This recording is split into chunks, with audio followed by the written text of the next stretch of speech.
Le couple prend un verre de vin rouge sur la table et le boit d'une traite. Ensuite, l'imprimante commence à imprimer quelque chose. En voyant le contenu, il panique immédiatement. Ils saisissent une paire de jumelles et regardent par la fenêtre. La femme en face se retourne soudainement et s'enfuit. Le couple se précipite pour la suivre. Un couple nouvellement installé remarque que leurs voisins d'en face ont des habitudes particulières. Grâce à leur position géographique avantageuse, ils peuvent tout voir très clairement, influencés par ce qu'elle observe.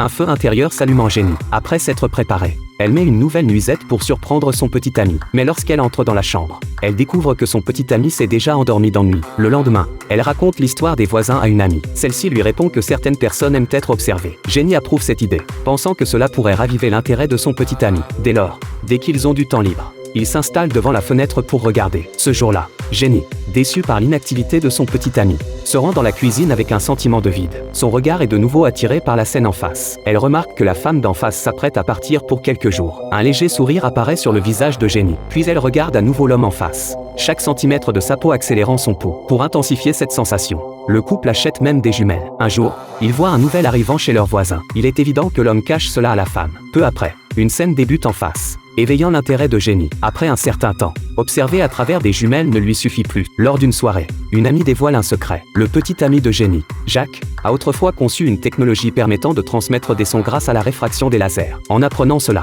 Jenny est ravie. Elle rentre chez elle et demande à Jacques de l'aider à écouter les sons de l'autre côté. Mais pour que le laser reflète le son, un miroir est nécessaire chez les voisins. À ce moment, Jenny remarque avec surprise qu'une fête se déroule chez eux. Le couple se déguise alors et s'infiltre à la fête en se faisant passer pour des invités. Ils parviennent à installer un miroir chez les voisins. De retour chez eux, après quelques ajustements, ils réussissent à capter les sons d'en face. Alors qu'ils jubilent, des bruits de dispute éclatent de l'autre côté. L'homme s'était discrètement isolé avec quelqu'un dans la salle de bain pendant la fête. La femme, furieuse, commence à se disputer avec lui. Après une altercation verbale, l'homme, dans un accès de rage, pousse violemment la femme au sol. Dans le même mouvement, il brise ses lunettes. Jenny, témoin de toute la scène, tombe dans une profonde réflexion.